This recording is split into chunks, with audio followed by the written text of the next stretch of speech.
think that's all of them. Where to even start?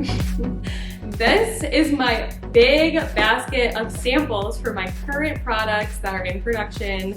They're new. I got samples first to see how they'd look, and I wanted to talk about how I get products to this stage and everything that I think about when I decide to introduce a new product, because there's a lot that goes into the manufacturing process and a lot to think about as far as adding on a new product for the business.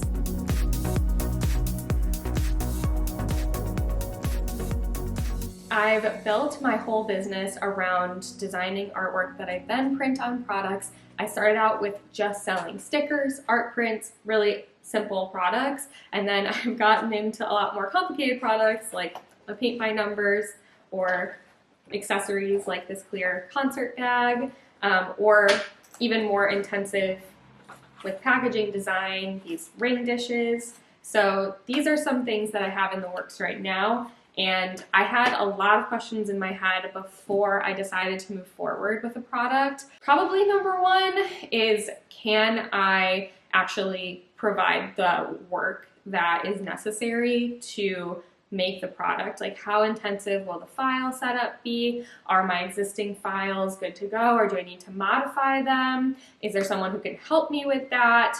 That is always a question I'm thinking about, especially because I, which is kind of shocking, have no experience really with Adobe products, and that's pretty standard using Adobe Illustrator or Adobe InDesign or things like that to set up files for printing and manufacturing. So that's definitely a hurdle. So far I've been able to make it work just with the files I design on my iPad on Procreate, and that's been totally fine. So I always have to consider that ahead of time, and there's been a couple of products that I haven't pursued because I knew the file setup was going to be too much, and I'm putting off doing a revamp of my playing cards for just that reason. That's at least 53 files just for the cards, and then you add in the box, and that's just a lot of work, so I definitely keep that in mind.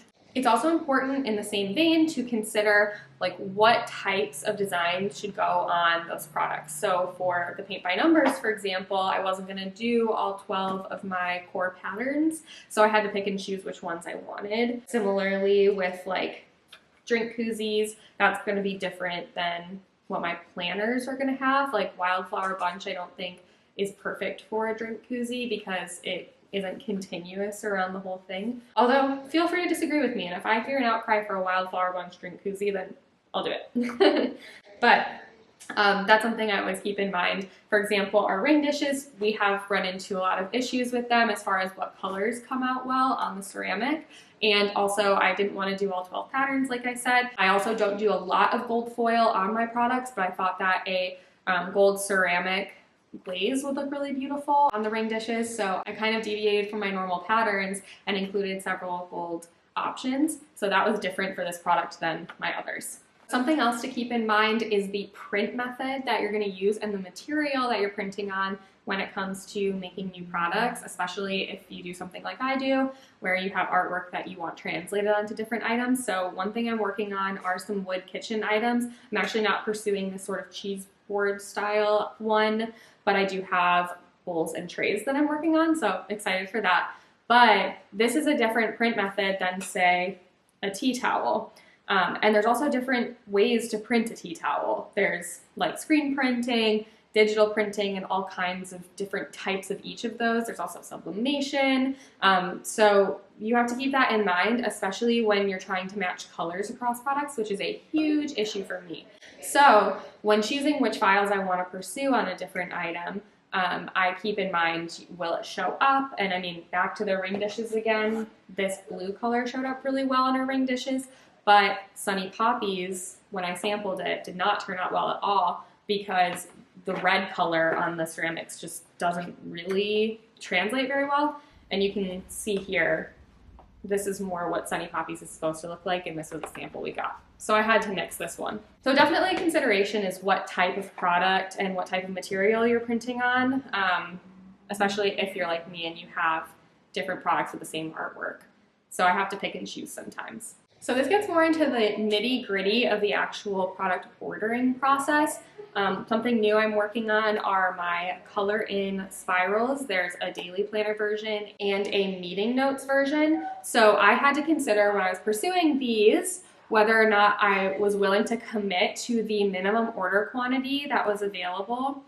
So I had to do at least 1,000 of these. I felt like that was going to be okay. I did 2 designs to keep it minimal. It was important to me to have the spiral binding on these at the top, which was a huge request I was getting on TikTok. So I decided that I did want to go for this, but that meant the MOQ was going to be higher, which stands for minimum order quantity.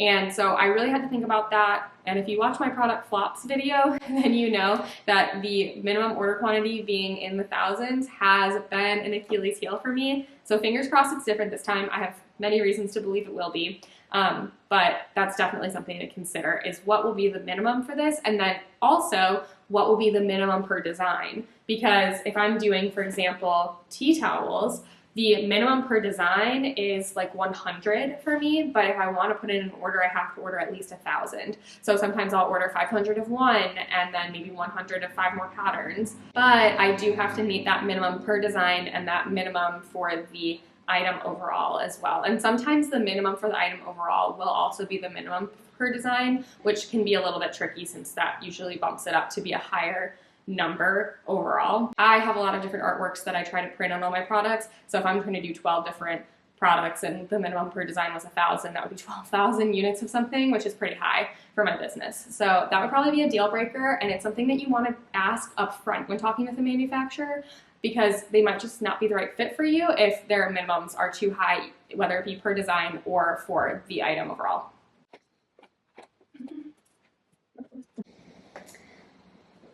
So this is an adorable product that I sampled, but unfortunately probably won't go with because of a very important question, which is the cost per unit. So I was thinking about doing little baby onesies, but unfortunately, at least with the manufacturer I was originally speaking with, the cost per unit is just too high to get natural cotton, which is what I was hoping for. It's really important to know if the cost is going to change substantially based on how many units you order. So sometimes you could order 100 units of a product and it'll cost pretty much the same per unit, let's say $5 per unit, as it would if you ordered 1,000. But sometimes if it were $10 per unit at 100, it might come down to $5 per unit if you order 1,000 of the same item. So that's something really important to keep in mind with the baby onesies. For me, the minimum to get the cost down to the spot that I was hoping for was just way too high for me to commit to. So that's just something that's going to factor in and may make or break a product for you.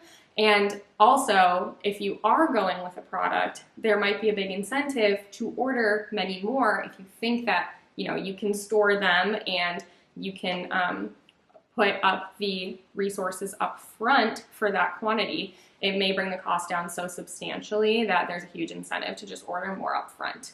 And that's something that you need to factor in, which also brings me to my next sort of question that I run through my head, which is, do I have a spot to store this item? So the bigger a product, the more I have to think about that. Obviously, my warehouse is not unlimited and space costs money. So in Durham, it's typical for industrial light sort of spaces like this building and the other buildings that I'm looking at when we do move into a new warehouse are like something like $8 to $25 per square foot per year or something like that. So then when you really break it down and think about it, like the space that a product takes up in your warehouse is costing you rent money. If you can have a smaller warehouse, you can save a lot of money by not storing more products. So that's just something that you really need to keep in mind, especially that I need to keep in mind as I start to look for a new warehouse and I start to look at bigger products. As I mentioned before, I want to show you a look after. These adorable trays I'm super excited about. They're a bit bulky, so I'm seeing if I can get nested trays so that way I can store more of them in the same amount of space. But definitely a huge thing you want to think of. And sometimes storage will even influence the product design. Like I just mentioned, I might have 3 sizes of these trays, not just because I wanted 3 sizes, but because it'll be infinitely easier to store, or it would basically be like utilizing otherwise empty space if I did the smaller sizes. So definitely something to keep in mind, that all of these different factors play into what the end product will be. And it also kind of changes the way you look at products when you're a consumer. Like, I got some new shelves for Mill & Meadow recently. I got them from HomeGoods, they were pre-assembled, and I saw that the middle shelves folded up. So I was like, why do just the middle shelves fold up but not the top or bottom? And then I realized it was for that exact same purpose. It was because they had other shelves that nested inside of them for shipping. So just seeing things off the shelf, you can see how product design is affected by the whole supply chain. And that's really interesting and something that's been fun to learn about in my business, and also something that I feel like has been really helpful to implement because, like I said, especially with a tinier warehouse like we have, every bit of space counts. So another big one that I think about is if the product is trendy and kind of the moment, or if it's going to kind of be a classic product that will be sort of infinite lifespan. So a lot of my blank notepads, I would say, really are going to never go out of style. The artwork on them, maybe. I like to think they're classic, but something like a belt bag or like these clear concert bags, I know are not going to be all the rage in 5 years. I think they are totally functional and will be great for many years to come, but I don't think that I'm going to carry this item that I'm planning to bring onto my line in a few years. So I think I might do a limited run of this item in particular, and that's something that I'm going into the product thinking about. I definitely want to introduce it. I think it'll be a super fun summer item. I'm going to the Eras Tour in November again, so I am super excited to use one of these myself, but I know that this isn't going to be a forever item. On the other hand, I am developing a teacher planner, and that's something that's been asked for years and years. And planners and teacher planners and stationery, I know, are going to be around for a long time. That also brings me to another thing to consider, which is huge for my business. And if you've been seeing my videos for a while, you know it's something I have struggled with. But planners are really tricky. Calendars are really tricky because they expire. So when you have a timer on your product, you really need to be careful and strategic about when and how many you're ordering. This teacher planner I made undated so that it could last forever. Maybe eventually we'll graduate to the point where we can offer dated teacher planners, but right now I know that that would just be too stressful since I already lose sleep over selling our planners. That is something to definitely keep in mind, and it also, I would recommend, from my experience selling planners, definitely order on the lower side so you don't have to be anxious about selling them all. It's just not worth it.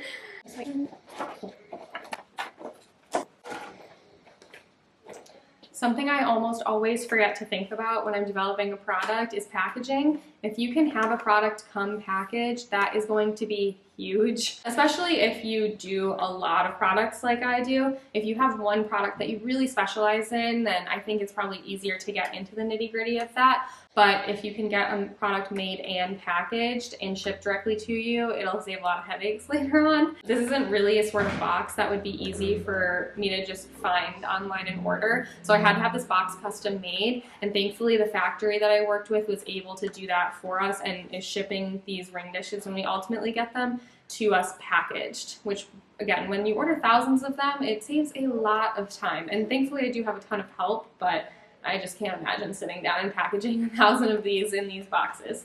So that's definitely a huge part of the product development process, something that I am getting better at and I'm not great at, but one that I would recommend considering ahead of time. Definitely an overarching consideration when it comes to my business and developing new products is the packaging and sustainability of the item. So the materials it's made from, the materials the packaging is made from, how much the shipping is going to impact the planet and the carbon emissions and things like that. Just kind of thinking about overall the impact on the environment is very important to me, and also how long-lived the product will be, or if it's recyclable, things like that. So if it's a product that I know is durable, it's gonna last a long time, then I'm definitely more open to it being made from less sustainable materials. But if I know, for example, it's a notepad, it's designed to be used and then recycled, I wanna make sure that it is being printed with sustainable inks, that it's being printed on sustainable and responsibly sourced paper. All of those things are super important. I do have all my stationery, notepads, and all of those items made in the US because that does reduce the distance it needs to be shipped. So that is big. But those are all things that I really want to think about. And then obviously how the practices of the company you're partnering with are sustainable and ethical, and the treatment of their workers and all of those things are super important. So that's not something that's super easy to figure out. That requires a lot of research and asking questions, something that is important to keep track of. And also you have to kind of set your own standards for yourself. There's definitely a give and a take. And there's a lot of facets to think about. So like I said, like I'm okay with a reusable shopping bag being made from plastic because it's intended to replace a disposable one-time use plastic shopping bag. And it's something that is durable. It's not going to rip right away so that you have to get a new one and it defeats the purpose. But all considerations, you have to think about it from all angles. And I do definitely strive for that in my business. If you guys have any other questions, I outlined even more things I take into consideration when I'm developing a product on my blog. And please let me know if you have any additional questions in the comments, because I'm happy to delve deeper into this and answer anything that you guys are wondering. I don't give out my manufacturer information because every manufacturer that I work with has been kind of tailored to my needs, and I don't want to give out information that is not going to fit for other people, or I don't want to be responsible for people having bad experiences with manufacturers, which I have experienced before. I think it's really important to develop those relationships on your own and do that research on your own so you can see exactly what fits your needs and your values. Other than that, happy to answer any comments that you guys have. Just leave them below. Don't forget to like this video and subscribe, and also watch out for all of the new products that are coming out within the next few months because I think they're really great and I'm so excited. Let me know also if you're excited for any of the samples I previewed in this video too.